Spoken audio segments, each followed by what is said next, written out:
का विरोध करना, वीडियो को लास्ट तक जरूर देखेगा इस महाकुंभ का। जी राजकुमार भाटी, जी राजकुमार भाटी, 50 सेकंड। आज कोई ऐसी घटना नहीं, मुझे 50 सेकंड क्यों, अभी सुधांशु त्रिवेदी तो 5-7 मिनट बोले। जी जी बोलिए बोलिए। नहीं, आप मुझे थोड़ा समय दें। बोलिए तो ऐसा तो कोई डिबेट होती नहीं है जी, क्योंकि हम अपनी बात पूरी कह नहीं पाते, दर्शक समझते हैं कि यही ठीक है।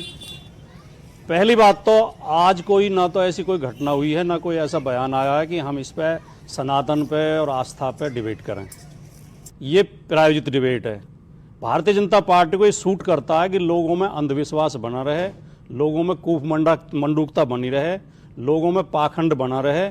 इसलिए भारतीय जनता पार्टी चाहती है कि ज़्यादा से ज़्यादा डिबेट इस तरह की हों कि लोगों के अंदर भ्रम फैले और विपक्ष के नेताओं के चुन चुन के वो बयान दिखाए जाएं, चुन चुन के। जैसे अभी आपने शिवपाल जी का जिक्र कर दिया। आप मुझे बताइए अमीश जी, आप एंकर होने के नाते बताइए, अभी मजा आएगा ना भिड़ो। 144 साल पहले 1881 सन था, क्या 1881 में कुंभ हुआ था? सुधांशु जी बता दें। अंग्रेजों ने 1855 में कुंभ पर रोक लगा दी थी और फिर उस 1855 के बाद कुंभ 1925 में हुआ। 1855 और 1925 के बीच में कोई कुंभ हुआ ही नहीं। तो 144 साल का ये मेथड ये कहां से आया है? एक आप अभी एक सज्जन की फोटो दिखा रहे थे, प्रधानमंत्री भी उनके आश्रम में अभी गए हैं, धीरेन्द्र शास्त्री की। बाबा बागेश्वर धाम। बाबा का है, गोयल नया लड़का है, जवान लड़का है, धीरेन्द्र शास्त्री है। सबके सब चोर हैं साले। बाबा कैसे है? वो प्रधानमंत्री तो कह रहे थे मेरा छोटा भाई, आप कह रहे हैं बाबा। प्रधानमंत्री ने अपने भाषण में कहा मेरा छोटा भाई। ये बाबा कहता है कि जो कुंभ में कुचल के मर गए हैं उन्हें तो मोक्ष मिल गया। ये तो खुशी की बात है।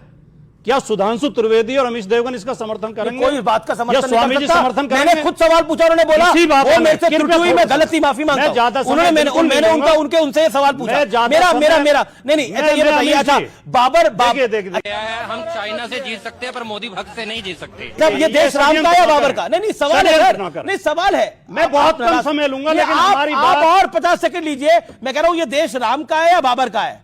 बताइए ना, किसका है ये देश? पहले मेरी वो बात नहीं बताइए, इसका जवाब। हमारी बात दर्शकों तक पहुंचनी चाहिए, एक पक्षीय बातें नहीं पहुंचनी चाहिए। अरे कहां एक पक्ष की पहुंच रही है? यही बाबा तीन विपक्ष के हैं, जिसे आप बाबा कह रहे हैं धीरेन्द्र शास्त्री को। ये कुछ दिन पहले कह रहा था।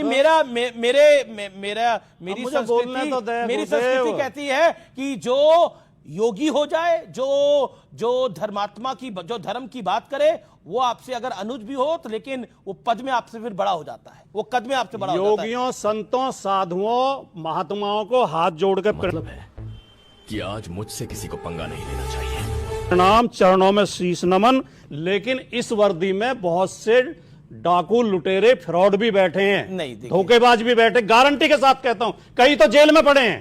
बलात्कारी भी इस वर्दी को पहन लेते हैं।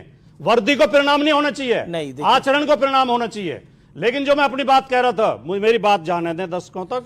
इसी बाबा ने कहा, भगवा को बात आपने बलात्कारी से जोड़ दिया, आपने भगवा कपड़ों को, मोदी जी उसके तो हम भक्त हैं। आपने किस किस चीज से जोड़ दिया? नहीं आपत्ति है, डाकू से जोड़ दिया। मेरी आपत्ति है, नहीं मेरी आपत्ति है, सोच समझ के कह रहा हूं।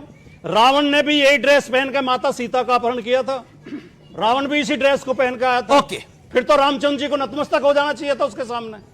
आदमी के कर्म देखे जाएंगे, उसका आचरण बिल्कुल कर्म देखे जाएंगे, चरित्र देखा जाएगा। लेकिन मेरा पॉइंट ये है, आपने बाबा बागेश्वर के संदर्भ में ये बात बोली। अब आपने बाबा बागेश्वर के संदर्भ में ये बात, अब आपने बाबर और हम चीते हैं, चूतिए नहीं। वीडियो अच्छा लगा तो लाइक एंड सब्सक्राइब।